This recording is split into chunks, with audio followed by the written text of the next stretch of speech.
If your marketing strategy is let's throw everything against the wall and see what sticks, chances are you need to develop your branding message. So on today's podcast, we speak with Deb Goeschel, the message artist. Deb helps her clients define an on-target brand message and discover their audience for a better bottom line. 7, 6, 5, 4, 3, 2, 1.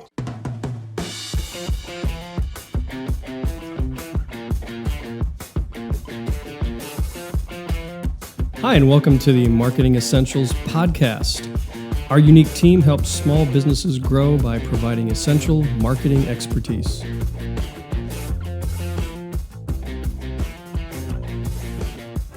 Hello and welcome to the Marketing Essentials podcast. I am Bill from W. Palmentier Photography. I'm Justin of Justin Kerr Design. I'm Alicia with the Spark Social. And together we make up the Marketing Essentials team. So Deb, welcome. Thank you so much for joining us. And we'd like to get started, do a little intro and read your bio if that's okay. That's wonderful. Thank you. Right. So Deb is the owner, creative director, and content strategist of The Message Artist. She serves women-owned and small to mid-sized businesses, entrepreneurs, and nonprofits, saving them time and money by ensuring their brand messaging is on target and also laying the foundation for all marketing decisions and tactics. Deb and her team create effective branding marketing materials both online and in print that speak directly to the ideal client. So glad to have you with us today, Deb. Thank you. I'm thrilled to be here. Yes, welcome. So The Message Artist, there's obviously a story behind that. So why don't you give us a little background on how you came to that brand for yourself? Okay. Yes, there is a story.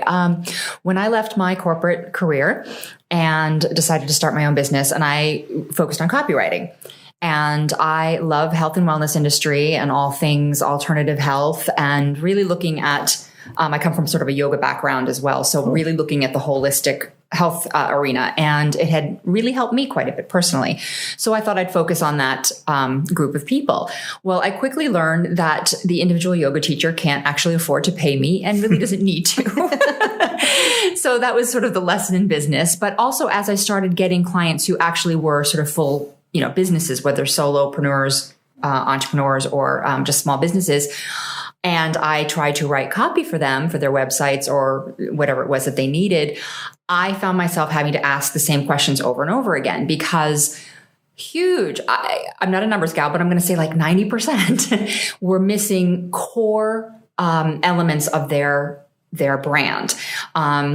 Their messaging, how you can actually talk about them. So whether they had never come up with a mission, or they hadn't identified their ideal client or customer, or they didn't even understand how their value system went into their decision making.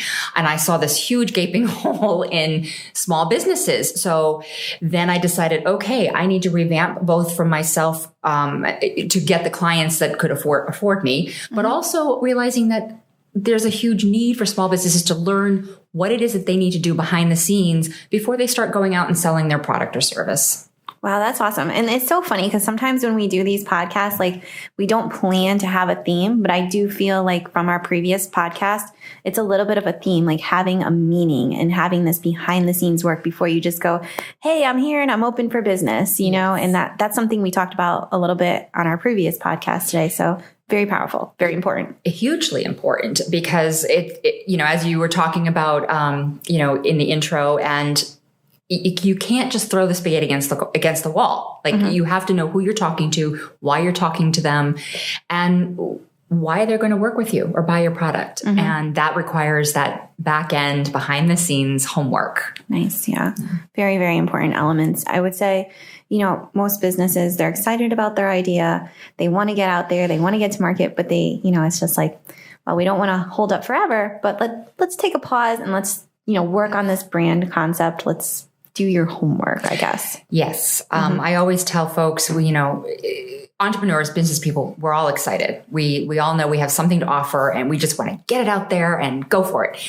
And you do need that. You have to have that element there. And I always tell people, especially if you're a startup and you don't have a lot of capital, get out there. Like do what you need to do to sell the product or get the clients and get a little cash. But while you're doing that, do the homework in terms of what do I need to do when I have the cash flow, when I have a budget for marketing? What is it that I have to produce and in order to get my brand out there. So that's like in the first couple of years of your business, right? You're just trying to get some money going. And I always say, I'm really transparent. You go to my website and my pricing is up there because it's not game playing, it's investing. And if you don't know what it costs, how can you plan for it, right? If you're a new startup, you may not have much in the way of money in that first year. But if you plan for it, then you can put it in your budget next year and then you can take things up to that next level. I love it. No, that's great. You're right. Not a lot of websites that you go to will have, especially given what you do, will not have the pricing up front. Yeah. So on that point, there are a lot of folks out there doing what you're doing, branding and marketing. So what would you say are some of the things that make you unique? And what is it that you bring to your clients that that they like about the way you work?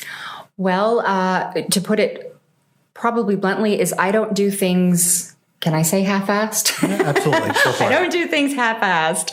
I really dive in.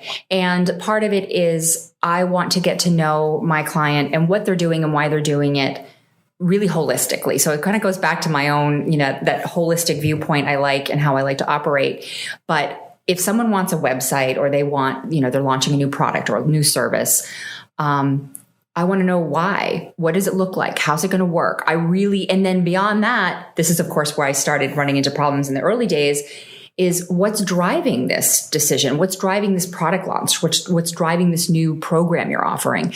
And so I want to get to know them because there's tons of people doing what I do, but there's tons of people doing what my clients are doing as well. So we all have to find out what's unique. And for me, I personally think it's a combination of things. I have a fairly eclectic creative background. So I have experience interacting with a lot of different people in a lot of different fields. Also, I have a master's in journalism. Well, I'm not writing for a paper or a big magazine, but I can interview really well. And I know how to get a client to open up and tell their story in a way that I can then take it and transfer it into something that's going to help them promote their business in the way that they need it to happen. Also, I just in the business of running my business, meeting different people, connecting different people. I am a huge fan of community. I really like to make sure that if I can't serve you, I'm going to help you find the right person who can serve you. Because there's enough work out there for all of us. I love that mindset. I definitely believe and support the abundance mindset. Very, very important. There's no reason to act out of fear that if I send somebody somewhere else that I'm somehow going to lack. No, that just means that the right client's coming to me. Yeah. It's part of that core messaging and that brand messaging that I talk about. That's part of my value system, that I want to be the right person to produce what you need and to give you what you need.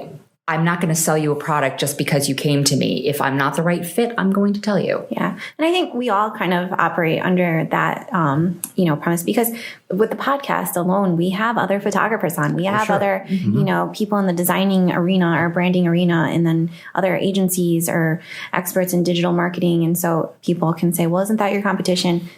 No, not really.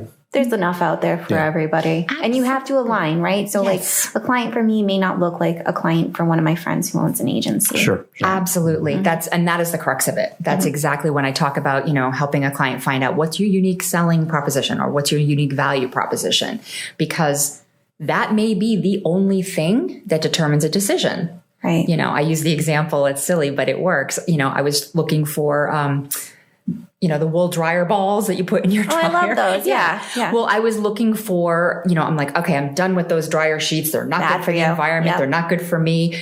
So there's a ton of them.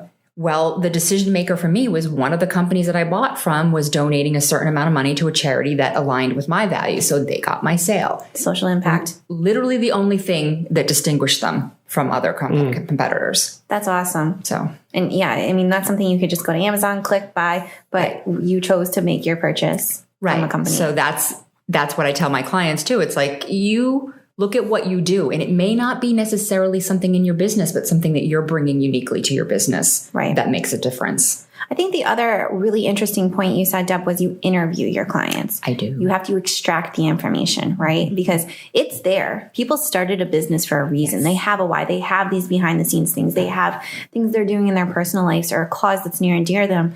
But extracting that from people is like sometimes pulling teeth. Yes, it is. Yes, it is. And I like to say, I help them tell their stories because everybody has a story, and there's stories around specific parts of us or parts of our business. And so when I'm talking to them, I obviously I have a, template of questions that are sort of basic, but I let the conversation flow, and then I'll have follow-up questions because of something that they said. And it's that digging down. It's that diving deep into who they are and what motivates them and what's driving them to offer whatever it is that they're offering. Yeah. So I want to give a really quick example of something that happened to me. So we're social media marketers. We're not content writers, but we do need things to post on social.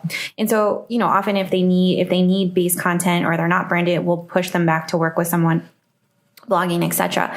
But I was waiting on a client. He's like, yes, we worked on our values and we came up with all these values and I can't wait to tell you about them. I waited 2 months and I'm not going to name my client, and I love all the clients, love them all if they're listening. But you know who you are. Yes. So, and he knows he's going to be recommended to a specialist to work with him on this topic. So he needs a specialist. Yes, he does. And so I'm waiting. He's like, when are you going to email me these great visions and mission statements and things and values you came up with on your team? They had a whole team outing, and I waited 2 months because he was really busy and traveling. I get 5 words, Deb. I got 5 words for his values in his company, and I'm like, and they're not even that much of differentiators. They're out of context. There's no context, and I'm like, I waited 2 months for 5 words.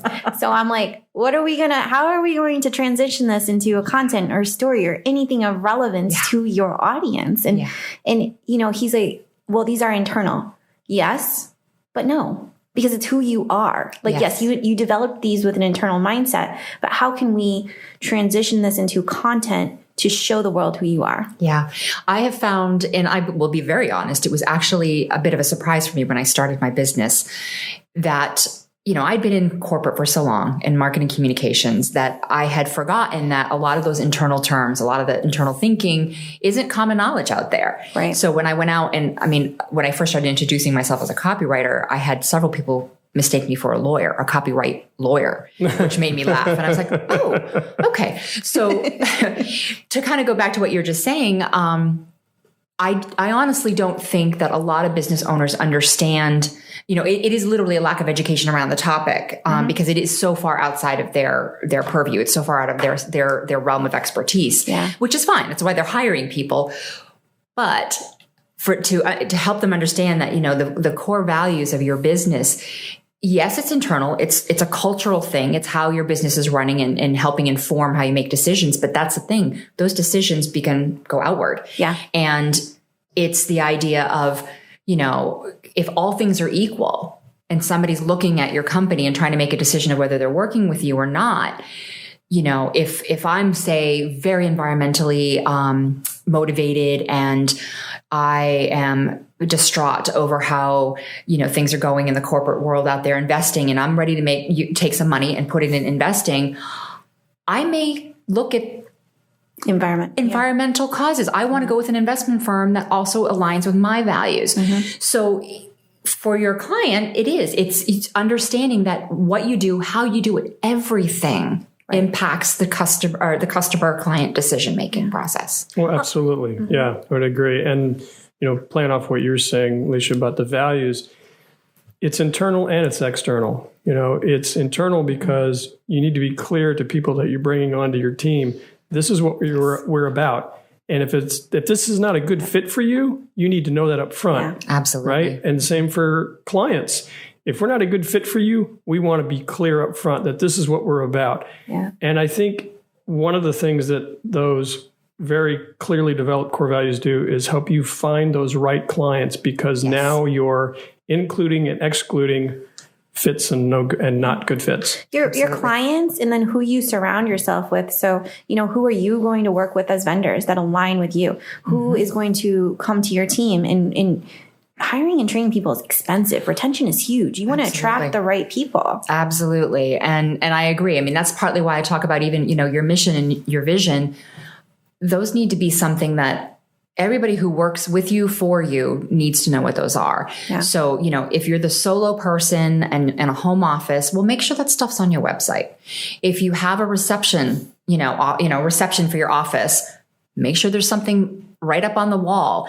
And I know a lot of folks, especially smaller businesses or entrepreneurs, sometimes start, they get that twitchy, oh, it's too corporate. That's not how I want to go. And it's like, no, there's a reason why it's there. Mm-hmm. And it can be just as important for that single entrepreneur as it is for a growing company.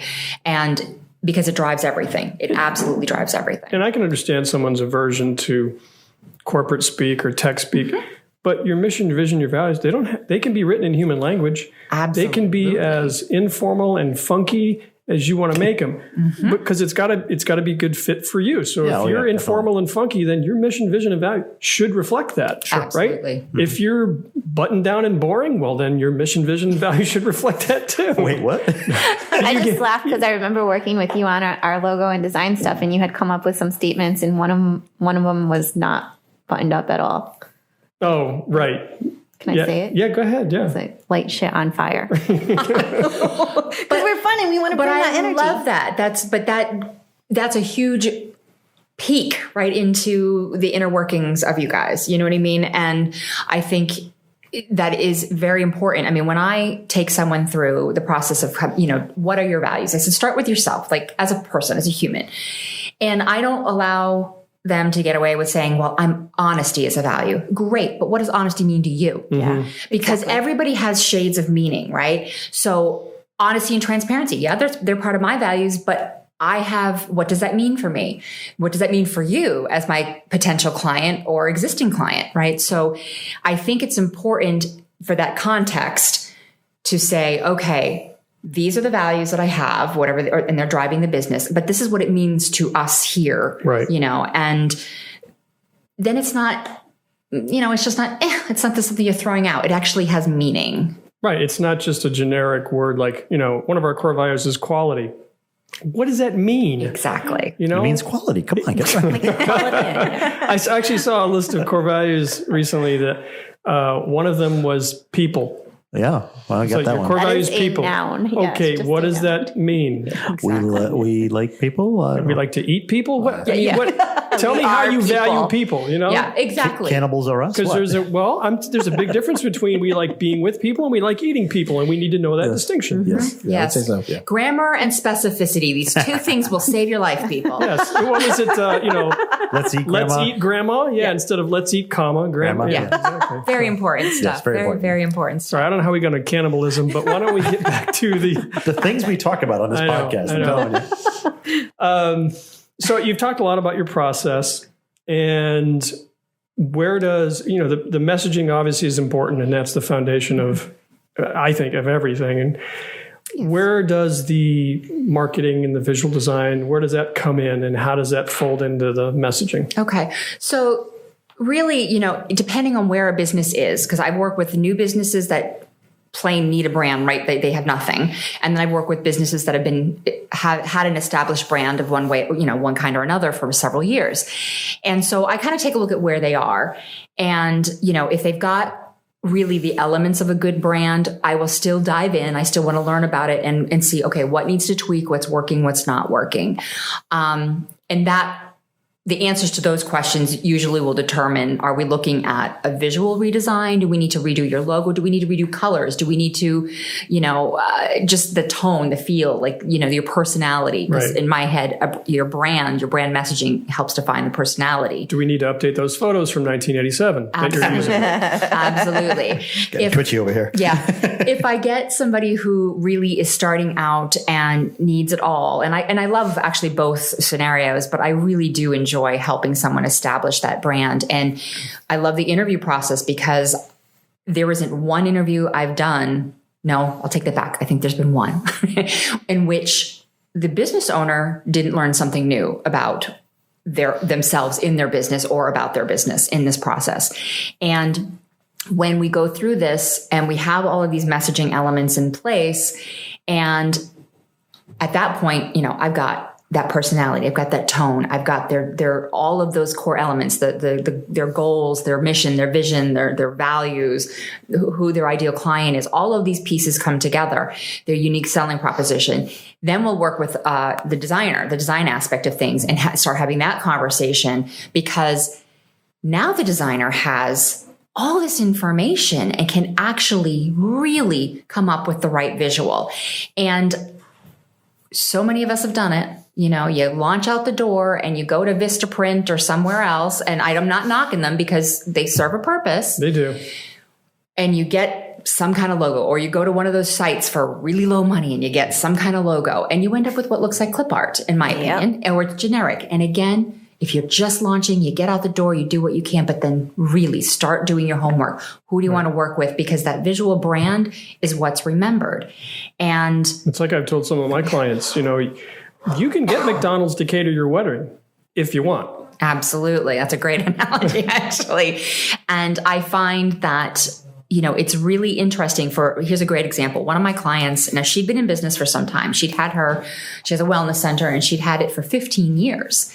And she had not really updated her site in almost all of that time. That's a long time in the digital world. Right. So, and when I looked at her site and I looked at her logo, and I really didn't have a great impression. As a consumer and someone who loves going to wellness centers and spas, I was sort of like, it looks kind of cheesy. I wouldn't really want to spend the money and da. Well, then I went to her space just to actually meet with her, and I walked in and was floored. I looked right at her. I said, okay, you don't have a choice anymore. And we'd at this time become friends, so I could say this to her like this. But I said, you need to work with me. You need to change your brand, because what you have out online doesn't even remotely begin to reflect what you have going on here. And we redid the concept of the logo, stayed the same because she liked the concept, and the concept was good, but it needed to be refined. It needed, the color palette needed to be refined. I mean, her website was all in these dark reds. And I was like, are we talking horror movie or a massage? What's happening here? So, right. But it's funny because people don't realize, and as a designer, color has a psychology evokes a response. Yeah. And when you think of a spa and you want relaxation, there's certain colors that come to mind that instantly soothe. Dark red does not do it. Yeah. Yeah. And just the visual element, if it's more refined and professional, people associate that as a higher end experience. Completely. And it helped her a lot, because when I found out that a majority of her referrals were happening because her current clients were going onto her site to buy gift certificates and things like that, I was like, you really need to work on the site. Nice. It needs to drive your business. Good. Yeah. Well, sometimes you just got to tell them like it is. It's so true. And she's thrilled, because it absolutely, her business has upticked since that happened. So it's awesome. Beautiful. That's terrific. Awesome. Are most of your clients within the health and wellness field, or do you have a variety? I have a variety at this point. Absolutely. I still have a love of the health and wellness field. And they somehow, they find me, they get referred to me, of course, but I have clients that range from, executive recruiters to insurance to other, designers. Lots of therapists have come my way and landed in my my client list. But I basically am open to working. I love cause driven, whether it's sort of an internal cause or an external cause. But I like people who are really heart-centered and passionate about whatever it is that they're doing. And I do find the trend, whether it's the insurance, the recruiter, the whole gamut. The sort of theme that I find my clients tend to have is that they are all really good people who are trying to improve their communities in some way or another, either directly or indirectly in their business. And I think that's partly because that's what drives me. I love that. That's to me. I really love that. That aligns with me. I'm like, maybe I need to sit down with Deb silence soon. for a second. Sorry. I thought she was going to go on, and then she looked at me like, and? I'm like, Sometimes because I'm facing this way, I feel like Justin has something to say, and he's in the background like, I'm like cutting him off. So I'm sorry. You can cut that part out, Bill. Okay. Well, I appreciate you walking us through your process. And just to restate, some of the benefits of doing this and getting this right, getting this message right. So we've got small business owners, entrepreneurs listening to the podcast going, okay, what's in it for me? Yes. What's the benefit of making this investment? First of all, even though you're making an investment, which is putting out time and money, you are actually going to save time and money. Because again, I've had a lot of clients come to me and they have spent money on logos or websites or materials, and they're not right. They're not attracting, and they're frustrated and also really leery about spending more money. And I get that, because they went to somebody who just said, oh, sure, I'll design a logo, or sure, I'll write your copy. But they didn't go through that messaging process. And that's one of the things that I find I personally can't do. I have to make sure that I'm telling your story, because I want you to walk away and a year from now be happy and seeing a return on that investment, because that means you're hitting the right people. And if you're just talking to everybody, you're going to get nobody. You need to talk to your audience. Yep. I have a similar phrase that I use. It's like, if you're marketing to everyone, you're marketing to no one.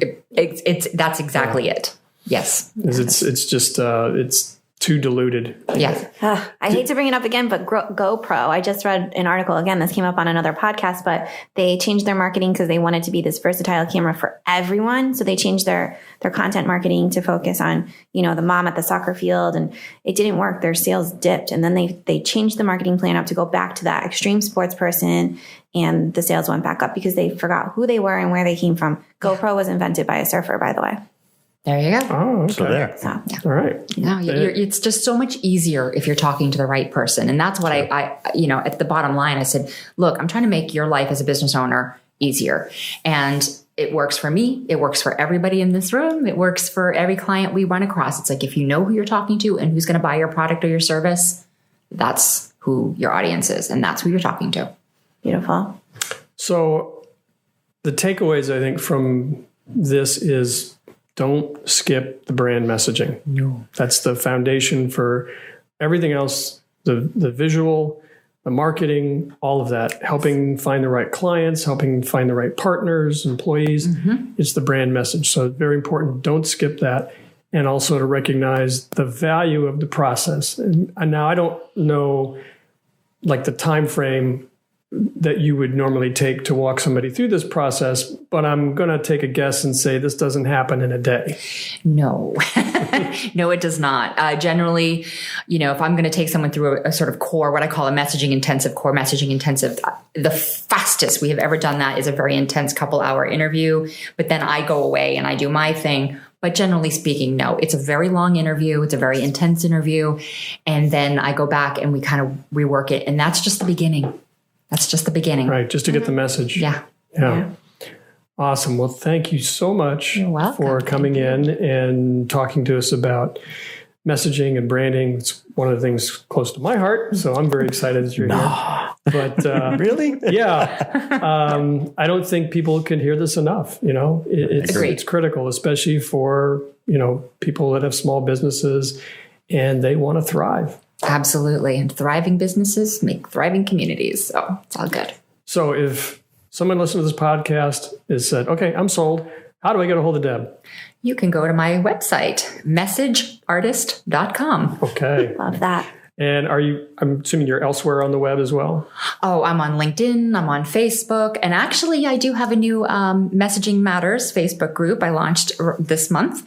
And that is basically a place for small business owners to come together, throw questions out at me or at the group, offer support, brainstorm. It's sort of like your free little business support group, which is what my vision is for now. Who knows if it'll evolve into something else. But at the moment, I invite anybody who wants to come in and have a place where they can throw out ideas and get some feedback. Great. And what's the name of the group? That is Messaging Matters on Facebook. So that you can find that through my my business page on Facebook as well. We'll make sure all these links get in the show notes too. That's perfect. Thank you. All right. Thanks so much. You're welcome. Thank you. I'm really excited I got to have this conversation with you. And I guess now next time. You know what I mean? Did you just wake up from your nap? Did you? I was trying to say. I think what Bill was trying to say is until next time. Next time, good. Oh. Yes. We'll see you till next time. Bye. Bye. Thank you for joining us today. And as always, you can find the back episodes of our podcast on Apple Podcasts. And you can also find us on our YouTube channel. Both of them are the Marketing Essentials team. You can find us on the web at marketingessentialsteam.com. And if you subscribe through our website, you'll receive a weekly email and letting you know when each episode has been published. Also, you'll receive a link to subscriber-only content. You can also find us on Facebook in our private Facebook group. Just search Little Roadie Marketing Support Group. It's a great place for other marketing professionals and business owners where we can share marketing advice, challenges, and general trends. Hope to see you there.